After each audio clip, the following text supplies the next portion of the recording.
Nervoso hoje, porque já tem alguns dias que eu não prego, por conta de um resfriado, então como se eu tivesse desaprendido. Então, um pouco nervoso. E é uma alegria poder estar com os irmãos. Confesso que para mim uma grata surpresa de estar pregando hoje, porque eu não tenho costume de pregar aos domingos, geralmente mais na quinta-feira. E hoje também seria o dia de eu estar lá no saber.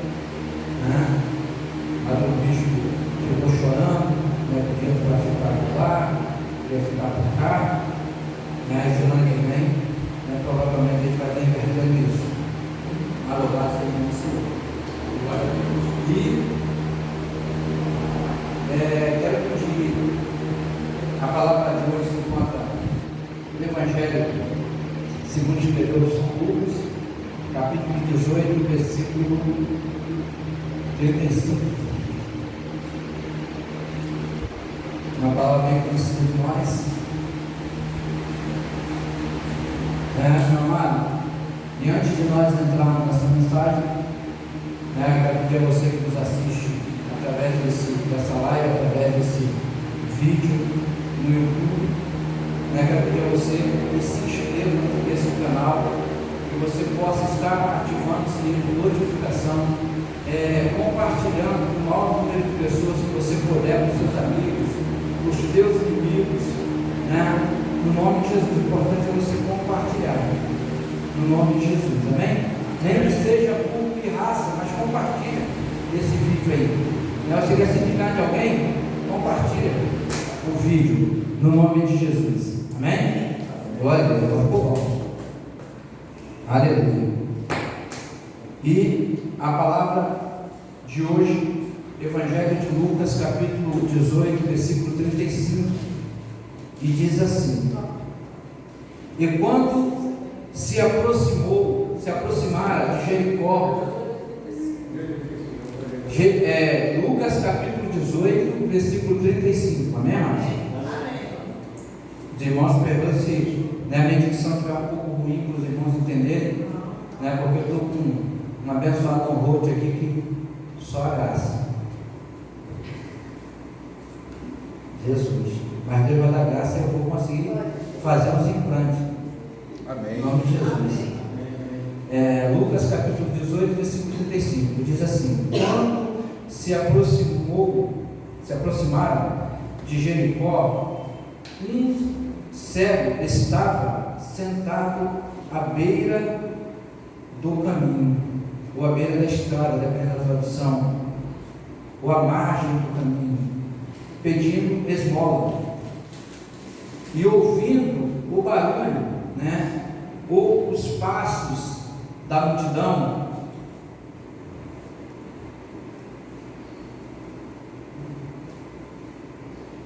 perguntou o que era que estava acontecendo.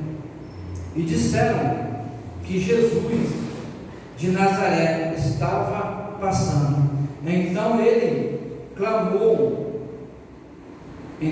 começou a clamar: Jesus, filho de Davi, tem misericórdia de mim. E o povo que ia na frente de Jesus,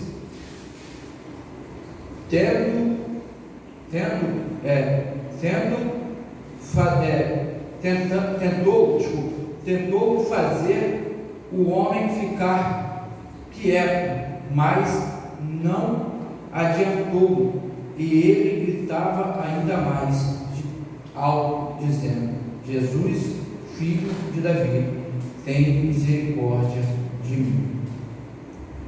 E quando Jesus chegou ao local, parou. Tragam o cego aqui, e disse-lhe. Então Jesus perguntou ao homem: que queres que te faça? E ele disse: Senhor, que eu recupere a visão. Então Jesus disse: está bem, conhece, ele vê, sua fé te curou. Amém? Ou te salvou. A palavra vai narrar a história de um homem que talvez como eu e como você, né? Eu não tenho nada a ver com o que eu conversava com o irmão, né? Às vezes nós estamos em locais e nos sentimos deslocados, nos sentimos excluídos, e muitas vezes aonde? Dentro da nossa própria casa, dentro do nosso próprio ministério, dentro da nossa própria igreja, e achamos por muitas vezes que estamos até em um lugar errado, né? Aquele homem estava no local certo para pedir esmola, mas aquele homem também, ele ainda não sabia. E o que também nós não sabíamos ainda é que nós também estamos no local apropriado para recebermos um milagre nas nossas vidas. E esse é o título da nossa mensagem: local apropriado para recebermos o milagre. E que local é esse, amado?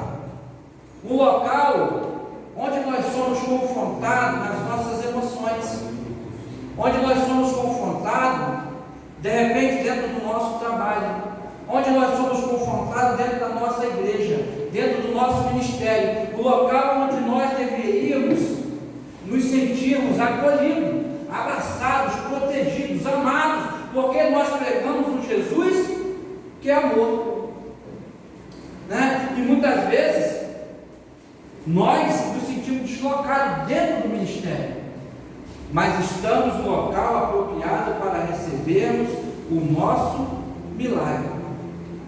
Aquele homem, né, a palavra vai dizer, algumas traduções vai dizer que Jesus estava perto de Jericó, e aquele homem estava à margem do caminho, assentado, pedindo esmola, ou seja, aquele homem estava mendigando. Mas aquele local era um local apropriado para que ele recebesse o seu milagre. Ninguém pode receber um grande milagre ou viver um grande milagre se não estiver necessitado realmente de um grande milagre. Não é verdade, irmão? Ninguém pode receber um milagre financeiro se ela tiver, né, com a sua conta bancária repleta de dinheiro. Né? Só recebe um milagre financeiro quem está passando uma dificuldade financeira. Só recebe um milagre de cura quem está passando por uma grande enfermidade. Pastor, o senhor quer que eu esteja doente? Não, amado. Eu estou falando é que se você está esperando um milagre na sua vida, né, você tem que estar necessitado daquele milagre.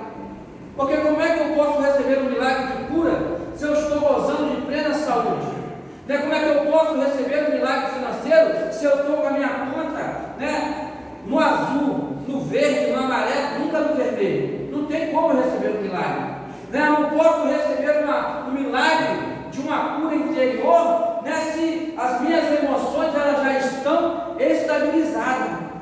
Eu tenho que estar me sentindo desestabilizado, desestruturado emocionalmente, para que eu possa receber uma cura e um milagre na minha alma. Então esse homem aqui, ele estava aos olhos humanos no local errado. Aquele homem era alguém que estava no local improvável para receber um milagre. Por quê, amado? Ele estava ali taxado como um mendigo. Aquele homem estava taxado como um miserável, como um cego, como alguém que dependia de outras pessoas para levar o sustento para a sua própria vida. Amém? Amém. E aí a palavra vai dizer que aquele homem, ele estava, né, diante de Jesus havia uma grande multidão. Então, aos olhos humanos, aos olhos naturais, era impossível aquele homem receber o milagre. Mas aquele homem, o que é que ele faz? Né, quando ele ouve dizer que Jesus, o Nazareno, estava passando, ele toma uma posição, ele toma uma atitude. E ele diz: não é a situação que eu me encontro, não é o local que eu estou, mas é como eu vou derramar o meu coração no altar do Senhor, que vai gerar um grande milagre na minha vida. E às vezes, amados, volto a dizer, nos sentimos excluídos, nos sentimos rejeitados na nossa casa, no nosso trabalho, na nossa igreja, né? Dentro do nosso ministério. Quantas vezes, né, o pastor Carlos quis sair dessa igreja? Por quê, amados? Porque se sentiu muitas vezes excluído por situações, mas por muitas vezes eu me esqueci que eu só posso estar aonde Deus permite que eu esteja. Se eu e você não somos convidados para ir a um certo local, é porque Deus não quer que nós estejamos naquele lugar. Mas com isso não quer dizer que Deus não nos ame, pelo contrário. Naquele local é bênção para aqueles que estavam naquele momento ali. Mas Deus vai nos levar em um local ainda melhor para que nós possamos estar. E aquele local pode até não ser um ambiente favorável como aquele que nós gostaríamos de estarmos, mas é um local onde Deus vai nos levar para vivermos o melhor, onde Deus vai nos levar para termos uma experiência maravilhosa, para que nós possamos viver um milagre. Então, não é como nós nos sentimos, não é aonde nós estamos que vai fazer a diferença, né? O que nós precisamos entender e receber no nosso coração, que o local que Deus nos colocou e a posição que Deus tem nos colocado é um ambiente apropriado para recebermos um grande milagre da parte de Deus. Este homem ali, ele começa a gritar: Jesus, filho de Davi, tem misericórdia de mim, né? Jesus, filho de Davi, tem misericórdia de mim. E aqueles mesmos que anunciaram que era Jesus o Nazareno que estava passando, os mesmos que se levantam para tentar impedir com que ele vivesse um milagre na sua vida. Muitas vezes, meu amado, aquele que está nos dando tapinha nas costas é aquele que vai se levantar para que eu e você venhamos tirar e perder o foco daquilo que Jesus tem para nós. E a palavra vai dizer que a vontade de Deus é boa, perfeita e agradável, mas Ele pede para que nós nos apresentamos com os nossos corpos como sacrifício vivo, santo e agradável diante da presença de Deus. Para quê? Para que experimentemos qual boa, perfeita e agradável a sua vontade. Então, amados, tudo na nossa vida tem um propósito. Tudo na nossa vida tem um porquê. Eu nunca vi a Bíblia relatar que os profetas que nos antecederam, eles tivessem vivido ou recebido um grande milagre da parte do Senhor, sem que ele antes estivesse passando por uma grande prova. A palavra vai dizer que Jó, o próprio Deus dá testemunho a respeito de Jó. Não é verdade?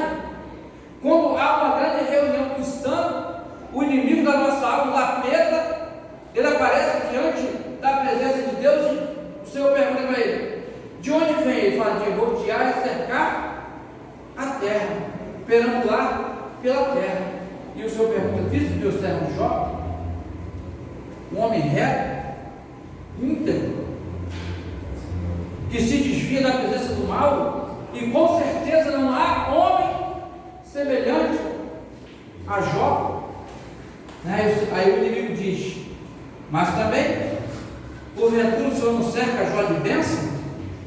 Porventura tudo aquilo que Jó toca o Senhor não faz prosperar? Deixa eu tocar nele, para ver se ele não vai te amaldiçoar, para ver se ele não vai blasfemar contra o Senhor, contra ti. E o Senhor diz: então vai, toca nele, Jó. Toca na finança, toca na família, né? E aí Jó é tocado. E aí tudo aquilo que Jó imaginava que era maravilhoso aquilo que ele estava vivendo, se levantar na madrugada, né, quando seus filhos davam banquetes para entre os seus irmãos, né? E aí Jó levantava de madrugada, ia lá, fazia um sacrifício ao Senhor, orava ao Senhor, pedia perdão pelos seus filhos, né? Se pedia perdão pela sua casa, pela casa dos seus filhos, se porventura os seus filhos tivessem transgredido algum dos seus mandamentos, algum dos seus princípios. E aí Deus permite que o inimigo toque na vida de Jó. E aí Jó diz, né? Antes eu conheci o Senhor de ouvir falar, mas agora não, agora é diferente. No meio da prova, no meio da cinza, com um caco de telha na mão, né? As lepras e a cinza, para poder trazer um refrigério ao corpo de Jó. Jó disse, mas agora os meus olhos te veem, e eu sei que o meu Redentor vive, e no momento certo ele se levantará em meu favor. Aleluia. Que fé é essa, mano? É a certeza que o ambiente que ele estava era um ambiente apropriado para que ele recebesse um milagre da parte do Senhor. Muitas vezes, amados, nós queremos estar em lugar que nós não deveríamos estar, queremos estar em locais que não fomos chamados, queremos viver aquilo que não fomos chamados para viver, esquecendo que a vontade de Deus ela é simples, né? E ele diz, né, quando nos chama, que nós não devemos andar preocupados com o que haveremos de falar. Por quê, amados? Porque se nós formos falar algo de nós mesmos, não temos capacidade de salvar ou de curar ninguém. Mas o Senhor diz, eu vou te levar na presença dos doutores, eu vou te levar na presença dos reis, e você não tem que andar preocupado com o que você vai falar, porque você só tem que estar preocupado de ser um canal para que eu possa falar através do meu espírito, através da sua boca. Na Jeremias diz, Senhor, eu sou um menino. O Senhor diz, Jeremias, vamos trocar por miúdo, né? Na língua popular hoje, não vem com desculpa, porque eu te separei, eu te escolhi desde o ventre da sua mãe, antes que você fosse gerado, e antes que de lá você saísse, eu já te escolhi como profeta às nações, e aquilo que eu te mandar falar, tu falarás, e aonde eu te mandar ir, tu irás. De repente Jeremias, né, ouvindo aquilo da parte do Senhor, poxa, glória a Deus, né? E toda a palavra que Jeremias pregava, né, toda boa nova que Jeremias trazia, era uma palavra de conserto, era uma palavra de confronto às vontades dos reis daquela época. Mas o Senhor disse, aquilo que eu te mandar de falar, tu falarás, e onde eu te mandar ir, tu irás. Não é verdade?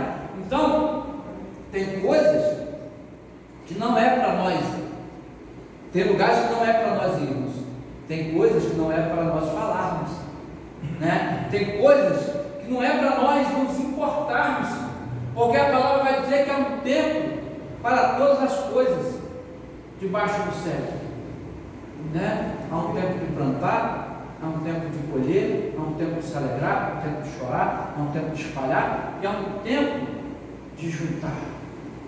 Então, meu amado, nada fugiu do controle de Deus, né? Mas a nossa alma, né? O nosso coração, que a palavra vai dizer que o coração do homem é terrivelmente enganoso, né? Tem essa mania, tem esse defeito de se sentir, opa, aqui, feio do negócio, né? Porque acontece na vida do pastor Marcelo, mas na minha não acontece, né? Porque acontece na vida da irmã André, mas na minha não acontece. Eu já estou aqui na igreja, ó, um tempão, né? A irmã André chegou agora e já foi abençoada, né? A irmã, eu já estou aqui um tempão na igreja, né? E não fui abençoada. A Manu acabou de se converter, acabou de aceitar Jesus, já foi abençoada. Você está no local apropriado para receber o milagre. E a palavra vai dizer que esse homem estava sentado à margem do caminho, mendigando, pedindo esmola. E aí, quando Jesus vai passando, ele ouve aquele barulho, ele fala: o que está acontecendo? E alguém diz para ele: olha, Jesus que está passando. Aquele homem disse: eu estou no local certo, na hora certa, e vou viver o meu milagre. E ele começa a clamar a Jesus: Jesus, filho de Davi, tem misericórdia de mim. Aquele homem está dizendo: Senhor, eu não mereço, mas eu preciso que a graça ela me alcance, o favor imerecido. Eu não fiz nada para merecer ser curado, eu não fiz nada para receber o milagre, mas eu preciso que a tua graça desça sobre a minha vida. Eu não posso mais viver dessa maneira, eu não posso mais andar dessa forma, eu não posso mais depender de pessoas me trazendo aqui, até aqui as pessoas me conduziram, mas a partir de agora eu quero viver, eu quero receber o teu milagre na minha vida, para que eu possa conduzir a minha vida segundo o teu querer e segundo a tua vontade. Amém? E aí, amados, o que acontece? A multidão manda aquele homem se calar. Aquele homem poderia fazer: poxa, eu vou calar, porque a multidão, o barulho da multidão é muito maior do que uma única voz. Não, mas aquele homem falou assim: eu vou perseverar. Não é porque não é o local que você está somente, não é a forma que você se encontra, não é o momento que você está vivendo, mas é o quanto você vai perseverar.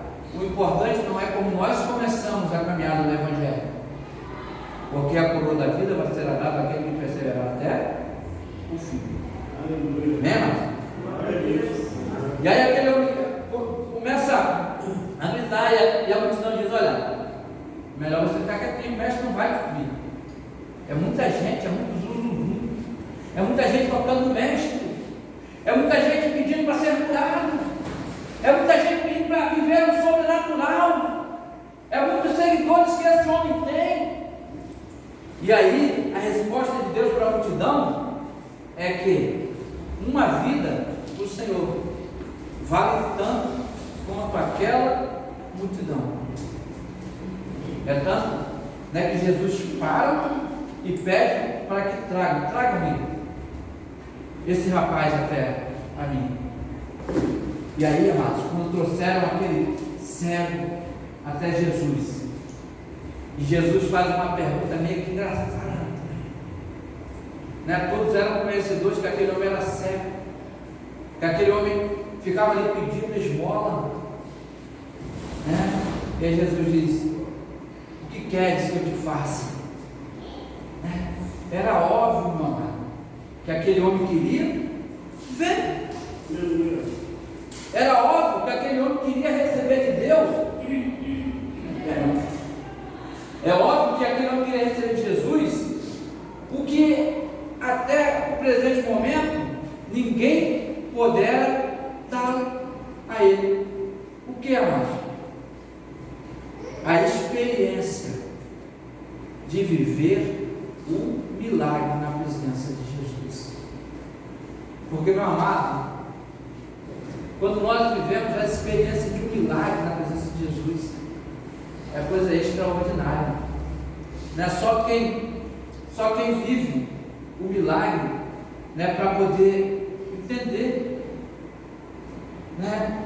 Aquele que é cego volta a enxergar, né, porque algumas tradições dizem que aquele jovem, né, ele pede para que a visão dele seja recuperada, né? Então, né, dentre umas traduções e outra, nos dá a impressão que aquele jovem, algum dia ele já enxergou, mas por um motivo ou por outro, ele perdeu a capacidade de ver.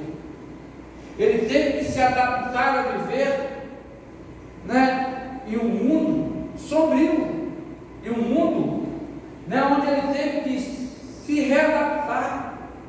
Né? A palavra diz, né, se era quando era criança, se era quando era jovem, se era quando era rapaz, né, se era quando era menino, né? Mas o importante é que aquele homem, depois de tanto tempo, depois de passar por tantas humilhações, depois de ser excluído de muitas festas sociais, né, de muitos locais, né, de festas, da sociedade, está fora do mercado da sociedade, né, aquele homem não podia ir do shopping, né, aquele homem não podia ir do supermercado, né, aquele homem não podia ir na festa dos seus amigos. Por quê, mano? Provavelmente aquele homem não tinha amigos, né? Mas aí Jesus, naquele momento Jesus disse assim: eu vou mudar a tua história, né? E aí Jesus disse: o que queres que eu te faça? Ele falou assim: que eu possa ver. Aí Jesus diz: olha, te prepara, porque você está me pedindo isso, mas o que eu vou te oferecer é isso, é maior, é melhor, é extraordinário. Jesus disse: você quer ser curado, você quer a visão de volta, então seja restabelecida a sua visão. E a palavra vai dizer que aquele homem teve a visão imediatamente restabelecida. Aquele homem começa a enxergar, aquele homem começa a glorificar. Mas Jesus diz: olha, a tua fé te salvou. Ou seja, aquele homem pediu uma cura, mas Jesus disse: olha, além do milagre, além do sobrenatural, eu vou te dar a salvação. Aleluia. Por quê, amado? É pela fé. Sem fé é impossível agradar a Deus, né? Aquele homem pediu, por quê, amado? Porque no coração dele havia fé. Glória a Deus. Não é porque ninguém chega diante do altar do Senhor e diz: olha, eu quero ter minha vida emocional restabelecida, eu quero ter o meu casamento restaurado, eu quero ter a minha vida financeira restaurada, eu quero ter a minha saúde física restaurada.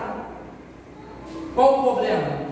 O médico me desenganou, falou que não tem mais jeito, não tem mais solução, né? Eu estou com câncer em fase terminal, eu fui contaminado pelo vírus HIV, né? Eu estou no leito, a pessoa está no leito de hospital porque foi tomada por conta dessa enfermidade que se afastou e agora está tentando retomar, né? Mas já está arrependida no nome de Jesus, né? E aí você não chega diante do altar de Deus e fala: eu preciso ser curado desse câncer, eu preciso ser curado dessa leucemia. Se você não tiver fé, você vai diante do altar de Deus porque você tem fé para ser curado. E aquele homem chega diante do altar de Deus e ele diz: eu quero ver. E Jesus diz: então veja. É ver que você quer? Mas não leva só a visão, não. Leva também a salvação. Leva uma vida eterna. Com quem? Com o Criador, o autor da vida, com Jesus de Nazaré, aquele que intercede todos os dias, aquele que a palavra vai dizer: quem nos condenará? Quem pode se levantar contra mim, contra ti? Se outrora foi Jesus que morreu e ressuscitou por mim e por você. Depois de ressurreto, está à destra do Pai, intercedendo por nós. Então, meu amado, minha amada, talvez o momento que nós estejamos vivendo não seja o melhor momento que nós queríamos estar vivendo. Talvez o momento que nós nos encontramos, da forma que nós chegamos aqui hoje, no tabernáculo do Senhor, não seja a melhor forma que nós queríamos chegar aqui, mas é o melhor momento para que Jesus possa fazer os milagres na tua vida. Aleluia. Cheio, calabá. Sabe por quê, Márcio? A palavra do Senhor vai dizer que jamais Ele lançará fora aquele que tiver um coração contrito, um coração quebrantado, aquele que vem a Ele com lágrimas. Oh, bem-aventurados os que choram, porque serão consolados. Oh, aleluia. E aí, às vezes, amados, nos encontramos tristes. Sabe por quê? Porque começamos a olhar quando não deveríamos olhar. Eu começo a olhar para o pastor Marcelo, que não falou comigo. Eu começo a olhar para a irmã Andréia, que de repente chegou hoje, meia bicuda, né? E eu fui falar com ela, ela não me deu atenção e eu fico chateado. É o coração, é a carne, né? É o eu, é a velha criatura, né? Mas nos esquecemos que, como cristãos, nós devemos olhar para o alto, deixando as coisas que para trás ficaram.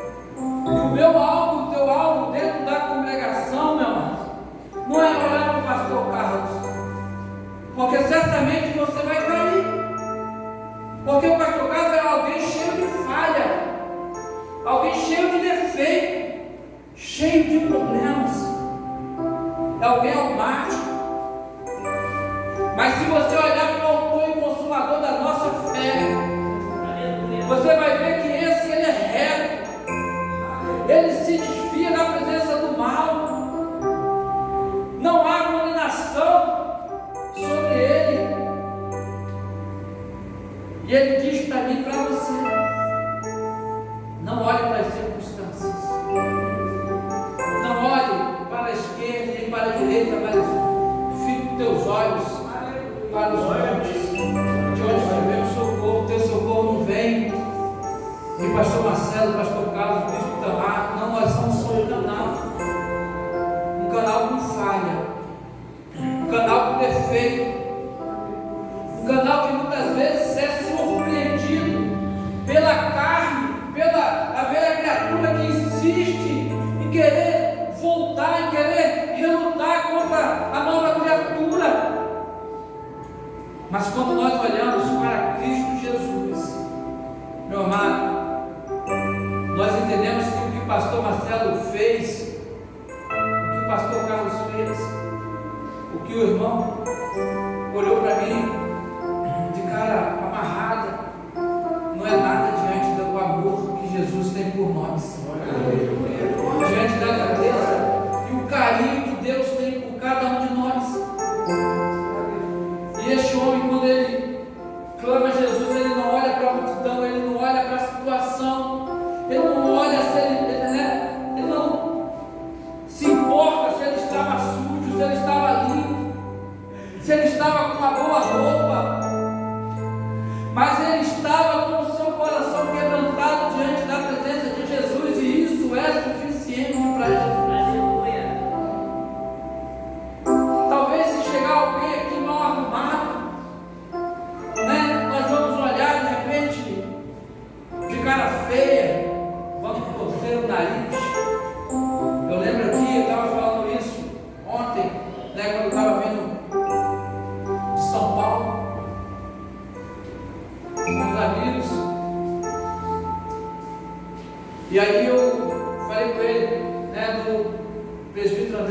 pastor, né?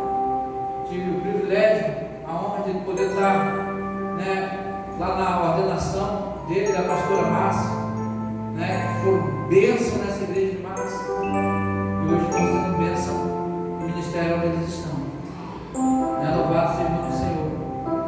E aí o pastor Mendigo, né, veio aqui,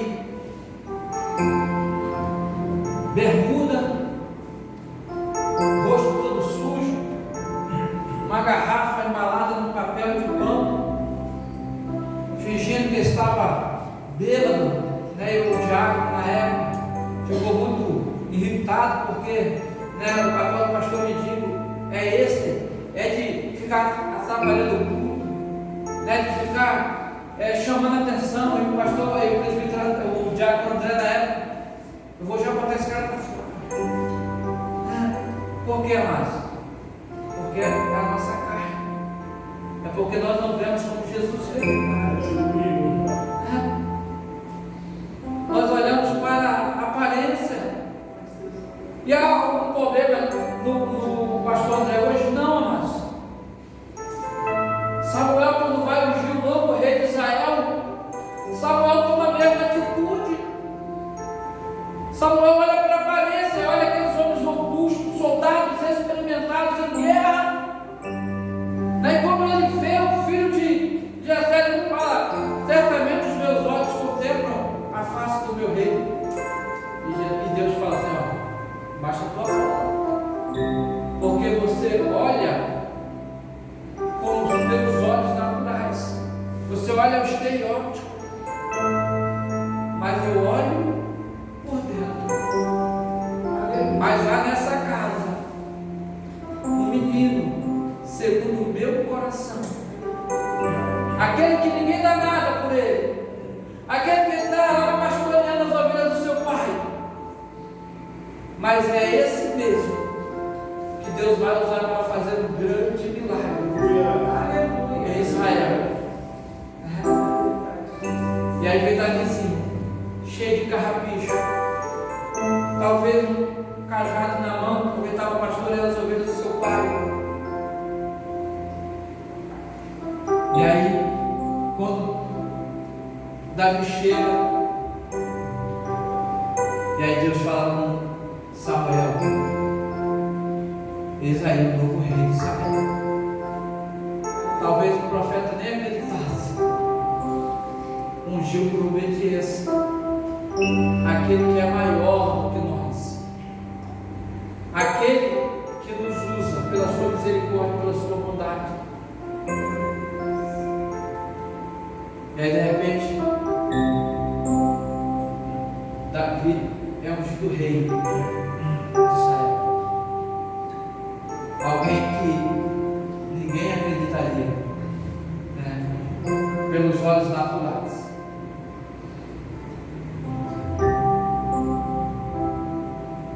Talvez você que está nos assistindo, talvez nesse momento você tenha se sentido assim, deslocado, fora de ordem. Talvez você esteja perguntando: o que eu estou fazendo aqui? É para que eu nasci? É porque durante muito tempo você tem passado algum tipo de perseguição, algum tipo de humilhação.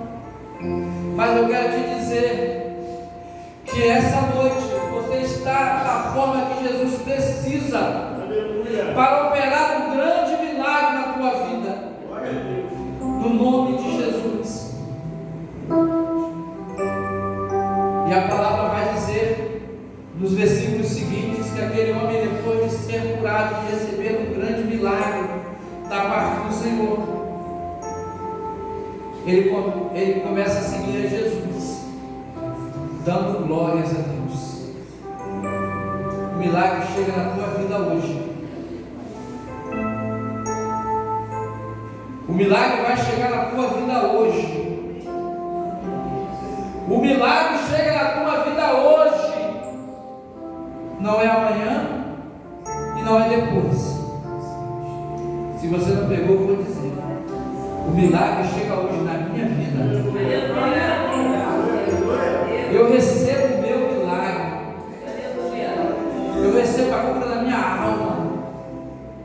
Eu recebo a minha cura física. Eu recebo a minha cura espiritual.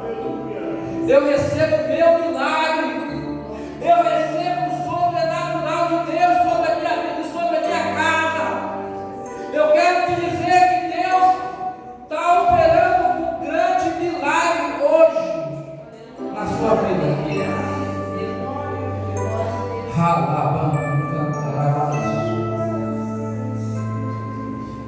Aleluia. Deus tem um milagre para você.